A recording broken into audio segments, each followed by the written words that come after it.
This year, you guys are gonna get the Christmas versus battle you have requested for years. The Grinch. 2 of these Grinch movies I had never seen in my life until I decided to make this video. And the other, I saw 20 years ago when I was 8 years old, and I had never seen it again since, until now. 3 Grinch movies? Which one's superior, and where do the rest rank? We are about to find out.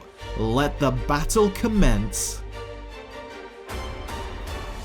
The story for The Grinch takes place in Who Town, and the people who live in it are called the Whos, each of whom are aligned with the story and its overall message about the spirit of Christmas. And although we don't see them much, they are very kind and pleasant people in the 60s animated version. In the 2000 movie, they are all kinds of weird. They're horny, punks, ditzy, can't tell the difference between a woman's lips and a dog's butt, and the movie tries to give them more character. A noble intention, but I would argue that this kinda backfires and shows what a horrible history they have, and how it was the Who's cruelty that actually created the Grinch. An interesting concept, but the movie never delves into it, and the Whos are never held accountable for it. And the Whos in the 2018 movie are just incredibly oblivious. The Grinch is supposed to have a bad reputation and be cruel to his very core, and that couldn't be more clear in the first 2 versions, but they make the mistake of making him very laid back in the 2018 movie, and they also show that the Whos don't fear him. On the contrary, he is the one that fears them, making his relationship and reputation with the Whos very different. Now if they played into this, that would be a very interesting take, but they don't, and it just makes the Grinch's dynamic with the town feel weightless. As for Cindy Lou Who, she doesn't have a father in this version, and they make her an energized kid mixed with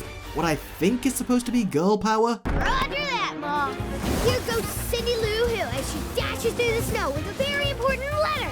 But it just doesn't match the innocent child that she is supposed to be in the original story. And throughout the movie, she is trying to set up a visit from Santa for her mother, because her mother works hard and is apparently unhappy. Now you might think that sounds nice, but trust me, it sounds more poignant than it actually is, because the rest of the movie is just full of her goofy shenanigans and failed attempts at making this happen. And the movie never develops the mother enough to show her supposed sad lifestyle, so this thin plot thread is just meaningless, until we get to Cindy's interaction with the Grinch later when she thinks he's Santa, but it just felt very rushed in its execution. She is such a generic kid character and is instantly forgettable. I at the very least remember Cindy Lou Who in the 2000 movie, and I definitely remember her in the special. I will say though, the most unusual Whos are in the 2000s movie. There is just something odd with how they act. These Whos are not at all hipster-like as they were in the original special. They just seem to party a whole lot. It's like Cindy Lou Who is the only decent one of them.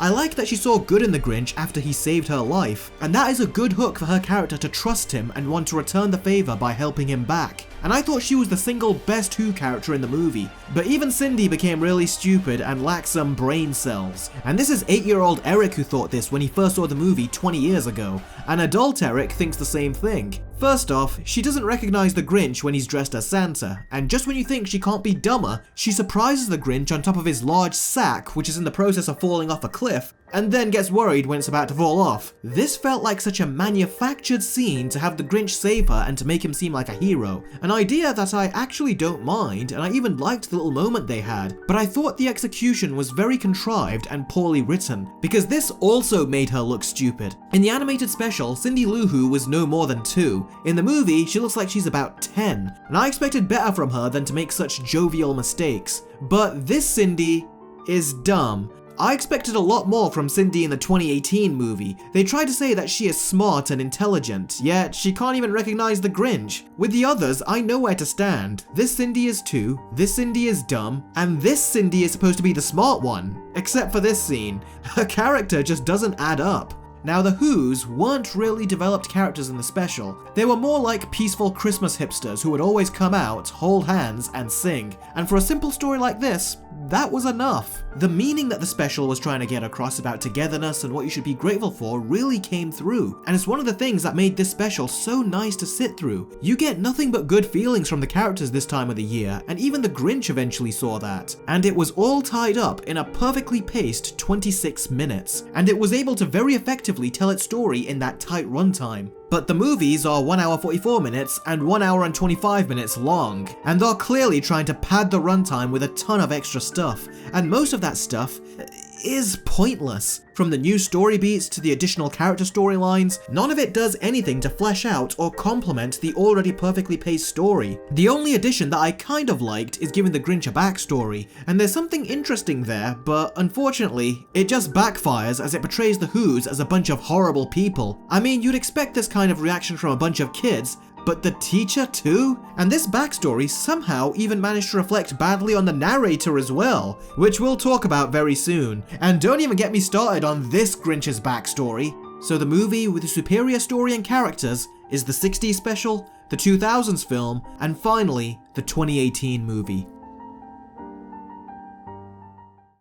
So let's get started with this Grinch's backstory. His backstory explains why he hates Christmas and the Who's. It starts with him being an orphan who lived in an orphanage and how he never got Christmas there. He saw a lot of other families celebrating Christmas with each other and he didn't get to celebrate with anyone, and this made him sad and caused him to hate Christmas according to the narrator. And rare Who roast beast, which is something the Grinch could not stand in the least.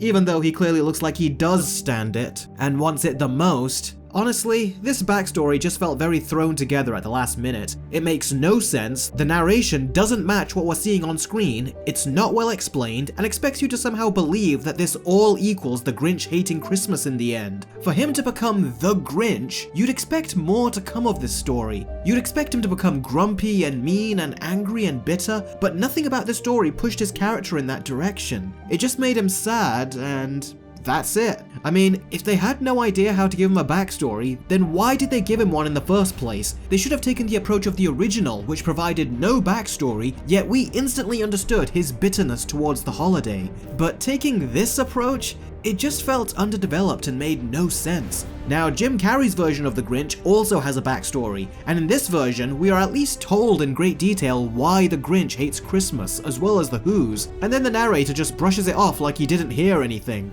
So, whatever the reason, his heart or his shoes, hating the Who's. Now this scene always puzzled me, and it wasn't until I saw the animated special for the first time that I realized what this scene was. In the opening of the 60s special, the narrator speculates why the Grinch hates Christmas, with Exhibit A being that his shoes might be too tight. But ultimately, not knowing, the narrator says, "But whatever the reason, he stood there on Christmas Eve, hating the Who's." Because you don't really know why. But in the live action version, they show you why, and they still say, "So, whatever the reason, hating the Who's."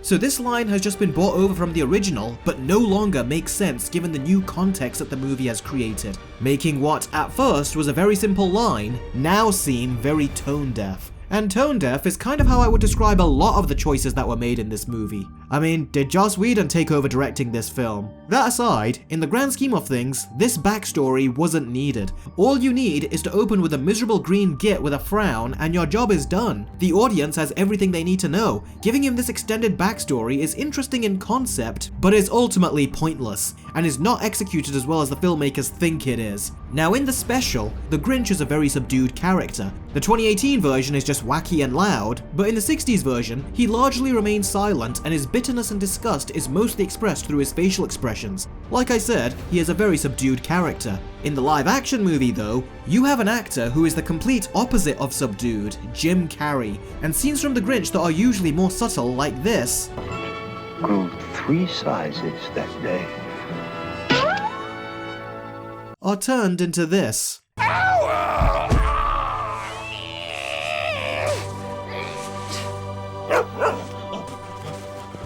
And don't get me wrong, this can be fun to watch, especially if you are into Jim Carrey's comedic shtick like I am, but it does lose the essence of the Grinch's character, and it's moments like this where you start to see the actor rather than the character. In the special, he would be very quiet and just wallow in his misery and bitterness. Even when he's aggravated or annoyed, he'll raise his voice, but he never shouts. But in the live action movie, you get a full Jim Carrey improv show.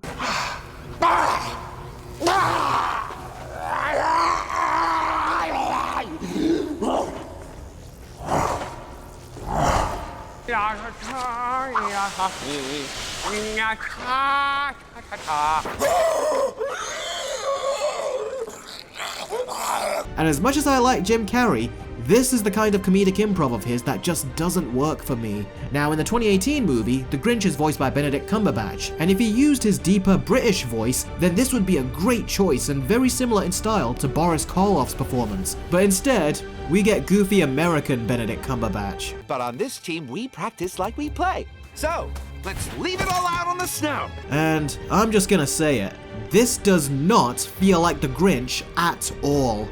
Max, are you okay? The Grinch is supposed to be smart, cunning, and devious. Here, he's just a pathetic loser who doesn't even feel anywhere near as bitter or hateful as he should be. His backstory was terrible, and the movie constantly shows him being too thoughtful and nice, which makes his drastic actions to stop Christmas make no sense for this interpretation of the character. He even says stuff like this. Go team! Like I said, loser. This is a wannabe Grinch. It never felt like he had to make a big change, and he comes across as a character that thinks he's more tortured than he actually is. They just softened him way too much, and it really goes against every negative thing the Grinch is supposed to be, in contrast to the very happy town. As a result, when he becomes nice and sees the error of his ways, it doesn't have an impact, because he's already been nice before his big turn. There really was never a single moment where I felt like I was watching the Grinch. Going back to Carrey's version, as improv-y as he can be, even he has moments like this that are great. Are you having a holly jolly Christmas?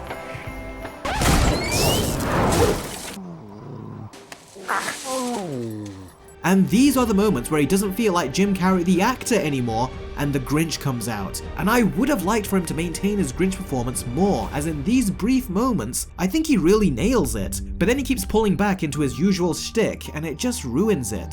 One thing I will say, however, is that Jim Carrey perfectly mimics the Grinch's evil facial expressions, and he makes plenty of his own original ones too. And Jim Carrey has talked about how unbelievably uncomfortable it was to get into this costume, and even went as far as to describe it as being buried alive. And I gotta say, he makes it look seamless. Watching the movie, you'd never be able to tell that he was really suffering under all of that, and he really works that makeup incredibly well. Oh, and the 2018 movie takes the "You're a Mean One, Mr. Grinch" song and turns it into a rap, and it just screams of studio executives that are trying to make the Grinch seem hip, and it doesn't at all fit the story and tone that Dr. Seuss was trying to communicate. Now, one thing I enjoyed about all of these Grinches is their designs. You have the beautiful and classic 2D hand-drawn animation of the 60s, the practical costume of the 2000s, and the 3D animation of the 2018 movie. They all have their own unique visual representation of the Grinch, and I liked the design of all of them. But with regards to personality, even though there are definitely things to like about the Jim Carrey version, I personally prefer the more subtle and subdued version of the character, and the animated special really got that down.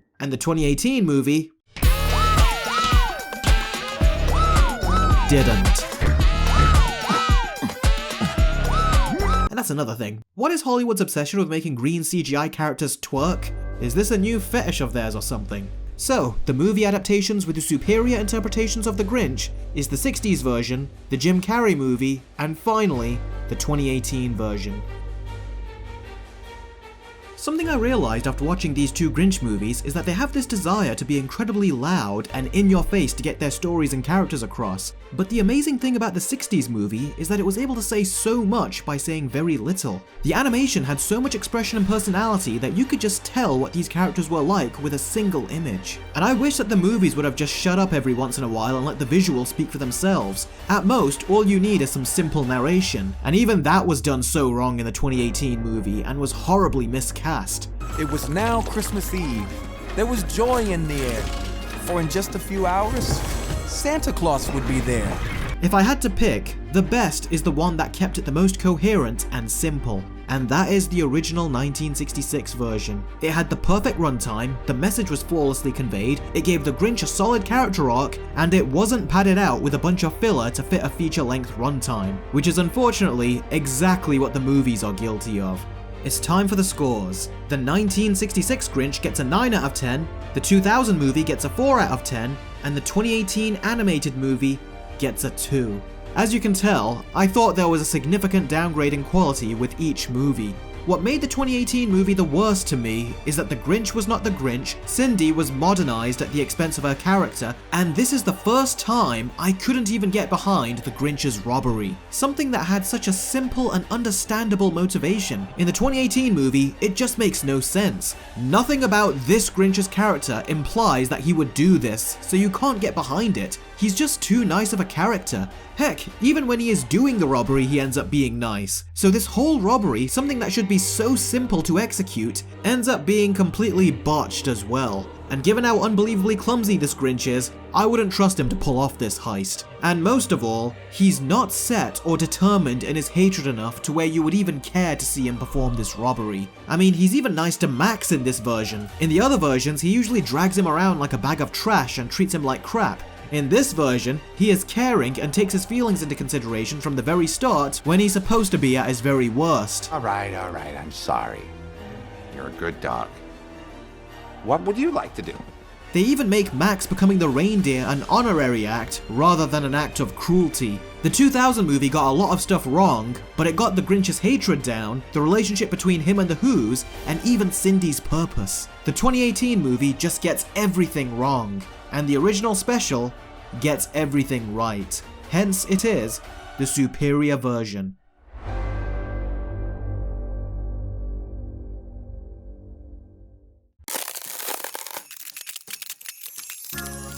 And with that, we have reached the end of another year. The channel has had some big growth this year, and so has my Patreon, so a huge thanks to all of you for continuing to watch. This channel wouldn't be what it is without you. And also, I have a bonus Christmas video for you guys. If you head on over to my Patreon, you will see a Let's Watch the Grinch video where I watched the 1966 animated special. And soon, I will release my Let's Watch Jim Carrey's The Grinch video as well. You will see my reaction to watching those movies for the first time, as well as the notes I was taking in preparation for making this Grinch versus video. So you got a Christmas special video on YouTube and some Christmas special bonus videos on Patreon as well. Like I said, the channel has had some big growth this year. With that, I hope you all have an amazing holiday, I hope you all got the Christmas gifts you wanted, and I will see all of you very soon. Take care and Merry Christmas.